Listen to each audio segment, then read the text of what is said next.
Halo semuanya, selamat wayah kieu ya dimanapun kalian berada. Kembali lagi bersama Mamang dan di video kali ini kita bakal lanjutin manhwa Legenda Iblis Kekacauan. Kita masuk di part 10. Di awal video ini, melihat kegilaan Gyungwon yang membakar manuskrip rahasia Mock Sword Manor, Go-chan pun menangis bahkan meneriakinya. Apa yang tuan mudanya tengah lakukan? Apa yang akan terjadi jika tuan mudanya membakar manuskripnya? Bahkan mereka yang tak tahu martial arts sekalipun tidak akan melakukan hal seperti membakarnya. Banyak orang yang menginginkan manuskrip ini, jadi pasti ada cara untuk menggunakannya. Mendengar semua omelannya, Gyungwon pun menghela napas panjang lalu melemparkan sebuah buku manuskrip ke wajah Go-chan sembari mengatakan, "Itulah kenapa ini harus dibakar. Karena dengan begitu, hanya dirinya saja yang bisa menggunakannya." Meskipun sempat kesulitan menangkap bukunya, bahkan hampir akan terjatuh dalam bara api, Go-chan yang tak mengerti dengan perkataannya bertanya, apa maksudnya dengan tanya dirinya saja yang bisa menggunakannya. Dengan penuh percaya diri, Gyungwon menunjuk ke kepalanya tersenyum mengekankan. Jika semuanya sudah ada di otaknya, tentu saja hal itu membuat Go-chan terkejut terdiam mengelitkan dahinya. Bersamaan dengan keterkejutannya, Gyungwon melangkah pergi mengatakan, ada sesuatu yang harus Go-chan lakukan, yaitu menyerahkan manuskrip rahasia itu kepada nyonya kedua dan juga putra kedua. Sebelumnya Go-chan bilang sendiri jika semua orang pasti menginginkannya, dan karena Gyungwon lebih suka keluarga yang harmonis, jika semua orang berbagi dengan baik dan adil, bukankah itu akan terlihat bagus? Lagi dan lagi, Go-chan dibuat terkejut dengan tingkahnya Gyungwon yang sungguh di luar dugaannya. Ditambah lagi, senyuman di wajahnya yang sama sekali tak bisa ia pahami, membuat Go-chan kebingungan setengah mati. Keesokan paginya, dikala fajar mulai menyingsing, pagi hari penjaga kamp dimulai dengan cepat. Segera setelah ia bangun, ia merapikan tempat tidurnya dan segera berganti pakaian. Kemudian ia membersihkan tempat tidurnya, ruangannya, dan memeriksa apa yang perlu dilakukan hari itu. Ini adalah kebiasaan yang ia bawa dari hari-harinya sebagai assassin. Hidup dengan kontrol ketat dan perencanaan. Namun tak lama lagi penjaga kamp merasa ia tak perlu melakukan kebiasaan itu. Jika rencananya pindah haluan ke putra kedua berhasil, ia akan segera menjadi elder keluargahan. Sembari menatap keluar jendelanya yang menyajikan pemandangan segar pepohonan dan bukit, penjaga kamp menikmati teh hangatnya sembari bernostalgia. Karena rasanya seperti baru kemarin dirinya hanyalah seorang yatim piatu yang hidup sebagai assassin. Namun, waktu pagi santainya harus terganggu ketika seorang pelayan memberitahunya jika tuan muda Eunpyeong mencarinya. Kemudian, dengan rasa penasaran di hatinya, penjaga kamp pun pergi menghadap tuan muda Eunpyeong di ruangannya.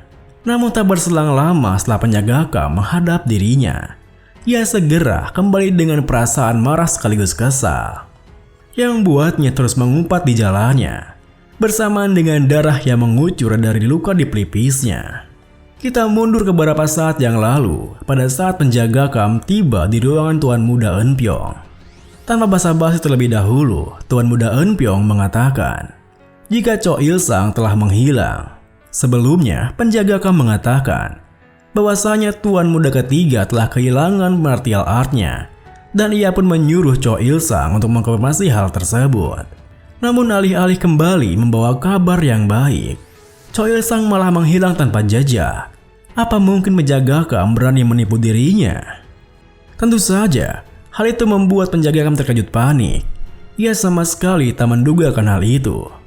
Dan pasti ada sesuatu yang tidak beres di sana. Oleh karena itu, penjaga kamp pun menyangkalnya. Ia sama sekali tidak berbohong kepadanya. Pasti ada sesuatu yang terjadi di sana. Sayangnya, tuan muda Eunpyeong tak ingin mendengar lagi alasan. Ia langsung menyuruh penjaga kamp untuk diam dengan melemparkan asbak hingga mengenai pelipis dirinya, lalu menekankan, apakah penjaga kamp menganggapnya bodoh? Seketika itu juga penjaga kamp terdiam. Ia sama sekali tak mengerti kenapa semuanya menjadi seperti ini. Dan jika terus seperti ini, rencana yang ia susun dengan matang akan hancur tak bersisa. Saking kesalnya dengan situasi itu, penjaga kam mengepalkan kedua tangannya begitu erat. Ia tak boleh membiarkannya berakhir seperti ini. Semua usaha yang ia buat, semua pengorbanannya, tak akan ia biarkan sia-sia begitu saja.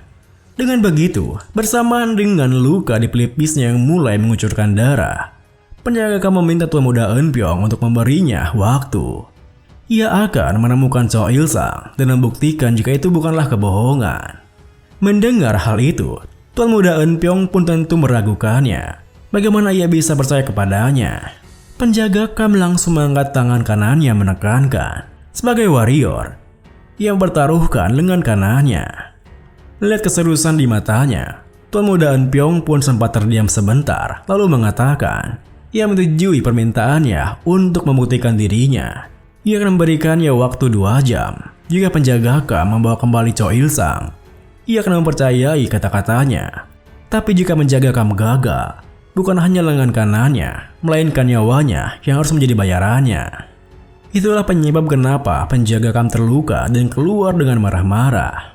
Kini, dengan waktu yang tersisa hanya kurang dari 2 jam, penjaga kam hanya mengelap luka di pelipisnya, di mana pikirannya tertuju pada Jeong, karena sejak kedatangannya, rencananya tak ada yang berjalan dengan lancar. Penjaga kam merasa, walau mustahil Jeong mengalahkan Cho Il-sang, Jeong pasti menggunakan trik murahan yang tentu membuatnya tak akan tinggal diam. Bagai pojok dicinta ulang pun tiba, di jalannya ia bertemu dengan Go-chan yang masih lunglungu dari rasa kantuknya. Seketika itu juga penjaga kam mencekik leher Go-chan, mendorongnya ke arah tembok, yang tentu membuat Go-chan kebingungan. Kenapa seniornya melakukan hal itu kepadanya? Penjaga kam pun menekankan. Ia bilang ia melepaskan penguasanya pada Jeong meskipun hanya sebentar. Apa kata-katanya terdengar sepele? Tentu saja Go-chan langsung menyangkalnya. Mana mungkin ia menyepelekan perkataan seniornya? Penjaga kam kembali bertanya, kalau begitu, apa yang Go-chan lakukan di sini sekarang? Mungkinkah Go-chan telah bersongkongkoh dengan bajingan palsu itu? Bersamaan dengan Go-chan yang berusaha menyangkal hal tersebut, perhatian penjaga kam tertuju pada buku manuskrip yang Go-chan sembunyikan di dadanya. Seketika itu juga penjaga kam mengambilnya dan membaca judul buku manuskripnya. Hingga belum sempat Go-chan menghentikannya, raut wajah penjaga kam sudah berubah lebih dulu. Penjaga kam sangat terkejut ketika melihat judul buku manuskripnya yang berjudul Natural Mind Transformation Technique. Seketika itu juga penjaga kam menatap tajam Go-chan bertanya, apa yang telah Go-chan lakukan? Tentu saja tatapannya itu membuat Go-chan ketakutan. Namun belum sempat Go-chan bereaksi, penjaga kam langsung menghantamnya hingga Go-chan pingsan seketika. Meski begitu, penjaga kam tak berhenti di sana. Ia langsung menyeret Go-chan ke kediaman Gyungwon yang tentu membuat perhatian para pelayan tertuju kepada mereka, yang memandanginya dengan tatapan ngeri. Saat kemudian, tanpa mengindahkan peratapan para pelayan, penjaga kam langsung masuk ke ruangan Gyungwon, bahkan langsung melemparkan Go-chan yang pingsan dengan sangat kasar.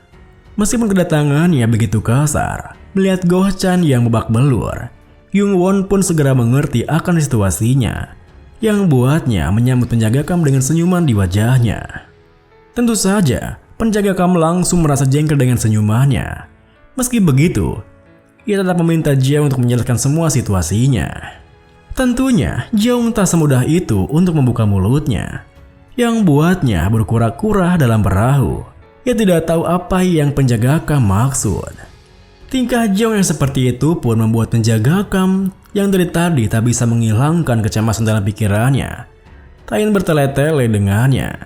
Di mana penjaga kam langsung mencekik leher Jeong, mendorongnya ke tembok menekankan. Bukankah ia sudah bilang dari awal kalau Jeong macam-macam, ia akan langsung membunuhnya? Tentu saja, ancaman seperti itu bukanlah apa-apa bagi Jeong. Bahkan ia tersenyum mempermainkan penjaga kam. Apa ia penjaga kam mengatakan itu? Karena ia sama sekali tak mengingatnya. Tingkah Jeong pun semakin membuat penjaga kam naik darah, bahkan mengatai dirinya dan menekankan apa yang Jeong lakukan pada penjaga putra kedua, karena Jeong tak mungkin melukainya. Jeong pun mengatakan, penjaga Kam sendiri tahu betapa lemahnya dirinya. Dan penjaga putra kedua itu adalah orang yang ahli dalam martial art. Bagaimana mungkin putra ketiga yang kehilangan martial artnya membunuh penjaga itu? Bukankah penjaga Kam berpikir seperti itu juga? Mendengar perkataan Jeong, penjaga Kam pun mulai merasa kebimbangan. Ia tahu itu sepenuhnya. Tapi kenapa? Rasanya ada yang tidak beres. Bahkan perasaan tidak nyaman itu pun semakin menguat ketika Jeong mengatakan kalimat yang sama persis seperti yang ia katakan pada Tuan Muda Eun Pyeong di hadapan para bawahannya. Hingga ia pun tersadar jika Jeonglah yang membunuh Cho Il Sung, yang buatnya langsung menarik belati di pinggangnya seketika itu juga. Namun alih-alih ketakutan dengan belati tersebut, Jeong malah semakin memanaskan situasinya, di mana ia menertawakan tingkah penjaga Kam, lalu mengatakan, apa yang akan penjaga Kam lakukan sekarang? Penjaga Kam memilih berganti sisi, tetapi si palsu yang ditinggalkannya telah membunuh penjaga sisi yang dipilihnya. Tepat setelah Jeong mengatakan itu, penjaga Kam sama sekali tak ragu menghujamkan belatinya, melukai pundak Jeong hingga membuat ruangannya berantakan. Meski begitu, Jeong sama sekali tak menunjukkan raut wajah ketakutan ataupun kesakitan. Bahkan penjaga Kam sendiri kini hampir bersujud menghabiskan napasnya. Lalu sembari mengatur napasnya, penjaga Kam bercerita, 3 tahun. Ia terlahir yatim piatu dan dibesarkan sebagai assassin. Ia masuk ke tempat ini menggunakan segala yang ia punya. Ia bertahan selama 3 tahun, melakukan segala jenis pekerjaan di sini. Hidupnya bergantung pada 3 tahun itu. Tapi Jeong menghancurkan segalanya. Bukan hanya membunuh putra ketiga, Jeong juga membunuh bawahan favorit dari putra kedua. Ia akan membunuh Jeong karena meski ia tinggal di sana, ia juga akan mati. Ia akan membunuhnya dan kabur. Ia tak punya pilihan lain selain itu.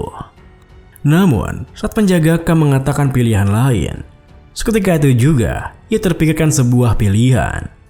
Cho Il Sung memang sudah mati. Apa boleh buat mengenai hal itu? Tetapi ada sesuatu yang bisa menggantikannya. Penjaga Kam pun menunjukkan buku manuskrip yang ia ambil dari Go Chan, lalu mengatakan, ia tak tahu bagaimana Jeong bisa mendapatkan buku ini, tetapi sisa dari manuskrip rahasia itu, Jeong masih memilikinya kan? Saat itu, penjaga Kam berpikir, jika ia punya semua manuskripnya, ia bisa menutupi kesalahannya dengan membiarkan Cho Il Sung terbunuh. Sayangnya, meskipun penjaga Kam begitu menggebu-gebu menanyakan hal tersebut, Jeong malah acuh tak acuh kepadanya, yang membuat penjaga Kam kembali mengancamnya. Nampaknya, Jeong masih tak mengerti situasinya saat ini. Ia bisa membunuhnya di sana lalu kabur. Tapi siapa yang tahu, ia biasa saja berubah pikiran kalau Jeong memberikan sisa manuskripnya. Namun jika Jeong terus berbohong kepadanya, akan ia pastikan Jeong akan mengalami kematian perlahan yang menyakitkan. Mendengar semua hal itu, Jeong pun menghela napasnya mengatakan, ia menyetujui tawarannya dan akan memberikannya kepadanya. Hal itu pun membuat penjaga Kam tersenyum puas, karena merasa Jeong tak mungkin so kuat saat pisau ada di lehernya. Penjaga Kam pun mengulurkan tangannya, meminta Jeong untuk segera memberikan bukunya. Jeong sendiri sempat menatapnya sebentar, lalu menjabat tangan penjaga Kam, yang membuat penjaga Kam tentu kebingungan. Apa yang Jeong lakukan? Jeong pun mengatakan, sudah ia berikan padanya manuskrip rahasianya, karena semuanya hanya ada di kepalanya. Tentu saja, hal itu membuat penjaga Kam terkejut. Namun di tengah keterkejutannya, Jeong yang kini telah berdiri tiba-tiba saja berterima kasih padanya, lalu langsung menggunakan ritual pertama pengikatan dari ritual Stoke Destruction. Seketika itu juga, ki penjaga Kam terhisap melalui jabat tangan mereka, yang buatnya langsung berteriak panik. Di tengah kepanikannya, Jeong pun menertawakannya. Sebelumnya ia bingung mau menggunakannya pada siapa. Untungnya penjaga Kam datang dan mau menjadi kelinci percobaannya. Tentu saja, penjaga Kam yang panik tak hanya tinggal diam di sana.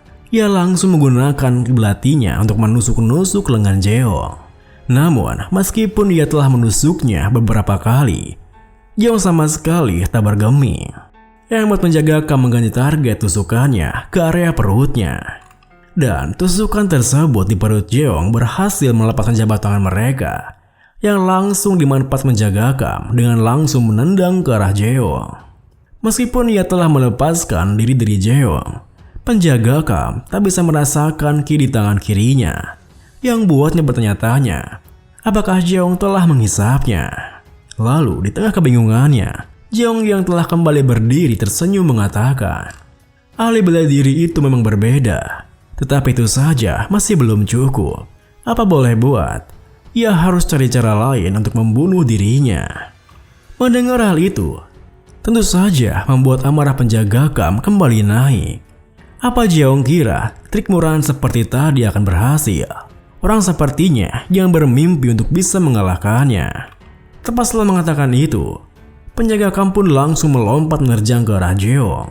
Namun, beberapa detik sebelum penjaga Kam bisa menggapainya, Jeong segera memanggil Demon Nikmong yang langsung menahan pergerakan penjaga Kam, bahkan membuatnya melepaskan belati di tangannya.